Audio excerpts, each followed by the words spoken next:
कहानी की शुरुआत में हम दो मोटल कल्टीवेटर को देखते हैं, जिसमें से एक कल्टीवेटर का नाम ली होता है। और ली अपने एक साथी से एक लड़की के बारे में बता रहा होता है, जो रोज एक स्पेशल अगरबत्ती जला के ली को बुलाता है, मगर ली वहाँ जाता है तो वो नहीं होता है वहाँ पे। इन सारी बातों से ली बहुत ही परेशान हो रहा होता है। उसके बाद वो उसका साथी बोलता है, हो सकता है वो तुमसे डर रहा हो, इसके लिए तुमको इतना परेशान होने की जरूरत नहीं है। उसके बाद हम उसी लड़के को देखते हैं जिसका नाम बाज होता है, और एक माउंटेन पे चढ़ के ली को बुलाने की कोशिश करता है। तभी ली अपना चेस्ट छोड़ के और जाने लग जाता है उसके, मगर दूसरी तरफ हम देखते हैं वहाँ पे ठंडा क्लाउड आ जाता है और वो बाइक के ऊपर बिजली गिराने लग जाते हैं। तभी बाई वहाँ से भागने का प्लान बनाने लग जाता है, और वो जैसे तैसे करके उस ठंडा क्लाउड से बचते हुए भाग रहा था, और वो वहाँ से जाने ही वाला था। तभी वहाँ पे इमोर्टल ली आ जाता है, और ली को देख के बाई बहुत ही खुश हो रहा और उसे अपना स्टूडेंट बनाने के लिए बोलता है, ताकि वो एक कल्टीवेटर बन सके। जिस पर ली बाई से पूछता है, तुम एक कल्टीवेटर क्यों बनना चाहते हो? जिस पर बाई बोलता है, उसके मॉम डैड के गुजरने के बाद से विलेज के लोग उसे पाल पोस के बड़ा किया, और वो लोग मुझसे बहुत प्यार करते हैं, और वो लोग नहीं चाहते मैं एक कल्टीवेटर बनूं, क्योंकि एक कल्टीवेटर का जिंदगी बहुत ही खतरों से भरा होता है। इसी के लिए वो सभी चाहते हैं कि मैं कल्टीवेटर ना बनूं। बाई जैसे तैसे करके ली को इम्प्रेस कर देता है, और ली उसे अपना डिसाइपल बनाने के लिए तैयार हो जाता है। और जैसे ही वो विलेज के लोगों को सभी को मालूम चलता है कि बाई एक कल्टीवेटर बन रहा है, वो लोग बहुत ही खुश होते हैं, क्योंकि वो सभी बाई की हरकतों से बहुत परेशान। और बाई के वहाँ से जाते ही वो सभी पार्टी करना चालू कर देते हैं। इस पे उसकी खुशियों पे पानी फेरते हुए बाई बोलता है, मैं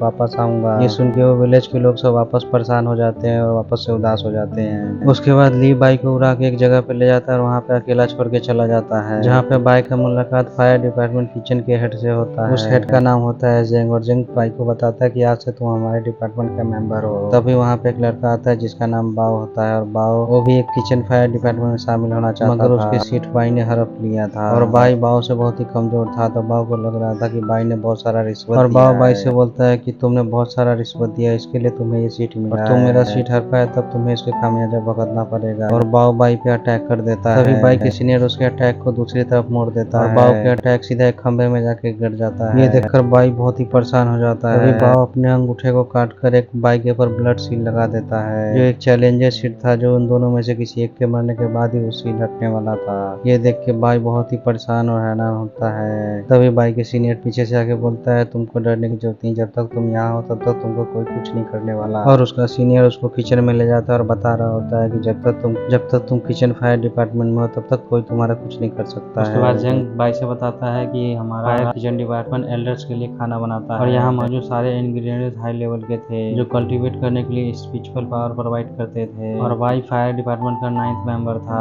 उसके बाद जेंग बाई को आर्टिफैक्ट सेरेमनी में ले जाता है, क्योंकि यहाँ का नियम है जो भी यहाँ पे आता है उसको अपने लिए एक आर्टिफैक्ट चूज करना पड़ता है। तो ये सब सुन के बाई बहुत ही एक्साइटेड हो रहा होता है, और उसे लग रहा होता है उसे बहुत ही अच्छा आर्टिफैक्ट ढूंढने के लिए मिलेगा। मगर जब वो आर्टिफैक्ट देखता है तो उसे आर्टिफैक्ट के नाम पे कढ़ाई मिलता है, और उसका सीनियर बोलता है उससे कि तुम्हें इस कढ़ाई में से एक कढ़ाई लेना पड़ेगा।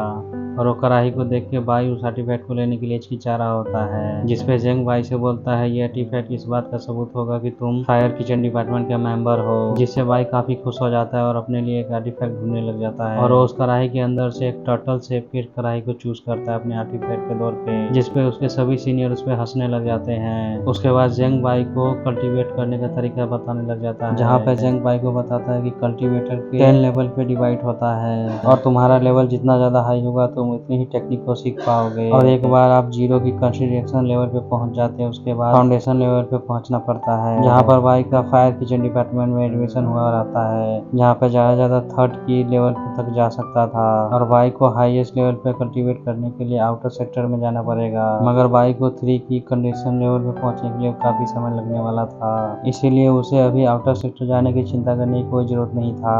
पर बाई को पता होता है अगर खुद को उसे प्रोटेक्ट करना है तो उसे सबसे ज्यादा ताकतवर बनना पड़ेगा। इसी के लिए बाई अपने कमरे में कल्टीवेट करना स्टार्ट कर देता है, मगर काफी देर कल्टीवेट करने के बाद भी उसे अपने की पावर महसूस नहीं हो रहा होता है, और वो थक कर रुक जाता है। तभी बाई को कुछ आवाज आता है और उस आवाज को चेक करने के लिए जाता है, जहाँ पर बाई का सीनियर स्पिरिचुअल फूड खाते हुए दिखाई देते हैं बाई को। तभी बाई के सीनियर बाई को भी खाने के लिए इन्वाइट करता है, और ये बात किसी को बोलने के लिए मना करता है। इसी बीच हम बाऊ को देखते हैं, जो बाई को फायर डिपार्टमेंट से बाहर आने के लिए इंतजार कर रहा होता है, और वो कसम खाता है कि बाई जब भी बाहर आएगा वो उसे मार डालेगा।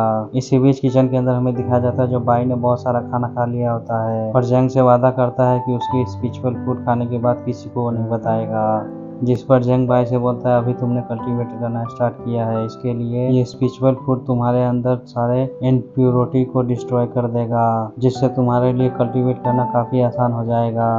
और वो अपने सीनियर के बात सुन के और जोर शोर से स्पिरिचुअल फूड खाना चालू कर देता है। तभी अचानक से बाई की बॉडी गर्म होने लग जाता है। उसके बाद बाई वहीं पे बेहोश हो जाता है। उसके बाद अगले दिन बाई को होश आता है, जहाँ पे वो देखता है अपने बॉडी के अंदर एक स्पिरिचुअल पावर उसे महसूस हो रहा होता है, जिस पर बाई लगातार कई दिनों तक अपने कमरे में बिना रुके कल्टीवेट कर रहा होता है। और काफी दिनों तक अपने कमरे में कल्टीवेट करने के कारण फाइनली वो अपने बॉडी से स्पिरिचुअल एनर्जी को बाहर लाने की में सफल हो जाता है। उसके बाद उसे बहुत जोर से ही भूख लगता है, तो वो अपने कढ़ाई में राइस पकाने के लिए चला जाता है। और वो उस कढ़ाई में जैसे ही राइस को डालता है वैसे ही कुछ अजीब सा हो जाता है। ये देखकर बाई बहुत ही शॉक हो जाता है। उसके बाद हम बाई को खाना खाते हुए देखते हैं, और खाना खाते हुए बाई अपने सीनियर को एक चमकते हुए राइस के बारे में बता रहा होता है, जिसे उसने अपने आर्टिफैक्ट में बनाया था। जो सुनकर बाई के सीनियर हंसने लग जाते हैं, क्योंकि उसने आज चमकते हुए राइस को कभी नहीं देखा था और ऐसा सिर्फ रिफाइनिंग करने से ही हो सकता था। लेकिन अभी रिफाइनिंग सीखने के लिए उनका लेवल काफी लो था,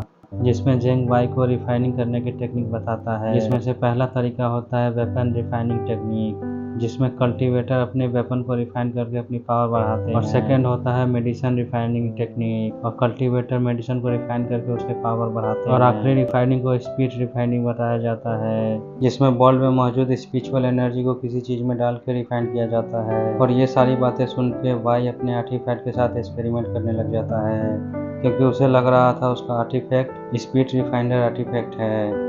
मगर बाई एक शॉट को जब दूसरी बार उस आर्टिफैक्ट में डालते हैं रिफाइन करने के लिए, तभी वो आर्टिफैक्ट कुछ अजीब सा हलचल करने लग जाता है और बाई की बॉडी से उसकी कुछ लाइफ एनर्जी निकाल लेता है, जिससे बाई अपने बालों को खो देता है, जिससे बाई को काफी ज्यादा डर लगने लग जाता है और उसे मरने का डर लगने लग जाता है, जिससे वो कभी भी एक इमोर्टल कल्टीवेटर नहीं बन पाएगा। और बाई इन सभी हादसों के लिए उस आर्टिफैक्ट को जिम्मेदार ठहराता है और उसे कोसने लग जाता है। तभी बाई को मालूम चलता है अपने आर्टिफैक्ट को अपने मर्जी से समन और अपने मर्जी से गायब कर सकता है। तभी जैंग किसी काम से बाई को बाहर बुलाने लग जाता है। तभी हम बाई को देखते हैं अपने लाइफ एनर्जी खोने की वजह से उन सारी गलती को बाव को जिम्मेदार ठहरा रहा होता है, क्योंकि बाव ने उसको लड़ने का चैलेंज नहीं किया होता तो वो ऐसी अजीबोगरीब हरकत नहीं करता।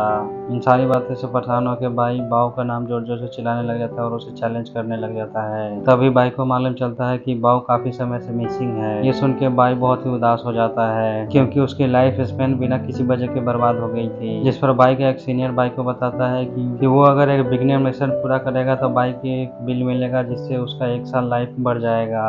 जिस पर बाई सिटी के एक शॉप पर मिशन का सामान लेने के लिए जाता है, पर वो जब अपने जेब में हाथ डाल के देखता है तो उसके पास सामान खरीदने जितने पैसे नहीं होते हैं। तभी वहाँ पर बाव आ जाता है, जो बाई को मारने के लिए आया हुआ होता है। लेकिन बाई बाव से इस बार लड़ने के लिए एकदम से तैयार होता है, लेकिन बाव के साथ कुछ और लोग भी होते हैं, जिस पर बाई अपना जान बचा के वहाँ से भाग जाता है। और बाई को भागते हुए देख के वो लोग उसके पीछे करने लग जाता है, जहाँ पर बाई कई बार मरते मरते बच जाता है। उसी बीच बाई का सीनियर बाई को ढूंढ रहा होता है। तभी उसका सामना बाव के कुछ साथी से होता है, जो कि सुपरविजन डिपार्टमेंट से होता है, और वो बाई और बाव के मैच को सुपरवाइज करने के लिए आया था। मगर उसकी इन बातों से जेंग को कोई परवाह नहीं होता है। उसके बाद हमें बाई और बाव का फाइट का सीन दिखाया जाता है, और वो दोनों के बीच बहुत ही जोरदार फाइट चल रहा होता है। तभी बाई अपनी रिफाइनिंग शॉट का इस्तेमाल करके बाव को बहुत अच्छा टक्कर दे रहा होता है। इसी बीच हम जैंग और सुपरवाइजर को देखते हैं, जो आपस में एक दूसरे से फाइट कर रहा होता है, और वो एक दूसरे को बराबरी का टक्कर दे रहा होता है, जो हमें इन दोनों का फाइट देख के समझ में आ रहा होता है, क्योंकि ये दोनों ही 3 की कलेक्शन लेवल पे था। इसी बीच वहाँ पे एक आदमी आता है